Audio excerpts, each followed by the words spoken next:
ఇది మీకు తెలుసా?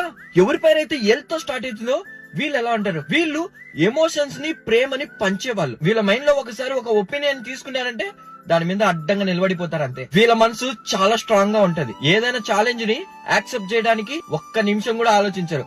ఆ ఛాలెంజ్ ని యాక్సెప్ట్ చేస్తారంతే. అంత గుండె ధైర్యం గల వాళ్ళు. వీళ్ళు ఎమోషన్స్ ని, సీక్రెట్స్ ని అన్ని వీళ్ళలో దాచుకుంటారు. ఎవరి ముందు బయట పెట్టరు. అసలు వాళ్ళకి అలా బయట పెట్టడం ఇష్టం లేదు. ఏదైనా సరే వాళ్ళ మనసులో దాచుకుంటారు, ఒంటరిగానే తెలుసుకుంటారు. వీళ్ళు ఎదగడమే కాకుండా పక్కన వాళ్ళని కూడా ఎదగాలనుకుంటారు. వీళ్ళు ఫ్యామిలీ కోసం ఏదైనా చేస్తారు. ఫ్యామిలీ కోసం ఎన్నైనా సాక్రిఫైస్ చేస్తారు. ఇంకా ఎల్ నేమ్ అనేది చాలా పవర్ఫుల్ నేమ్, చాలా లక్కీ నేమ్. ఇంకా వీళ్ళ మనసు ఎంత బంగారం అంటే వాళ్ళ ప్రేమైనా, స్నేహమైనా, ఫ్యామిలీనైనా ఏదైనా సరే ఒక్కసారి మన అనుకుంటే చివరి వరకు ఆ రిలేషన్షిప్ ని పట్టేసుకుంటారు. మరి మీకు తెలిసిన వాళ్ళు, మీరు చూసిన వాళ్ళలో ఈ నేమ్ తో స్టార్ట్ అయ్యే వాళ్ళు ఎవరైనా ఉంటే వాళ్ళకి ఈ వీడియో షేర్ చేసి చెప్పండి, నువ్వు నిజంగానే పవర్ఫుల్ అబ్బా అని.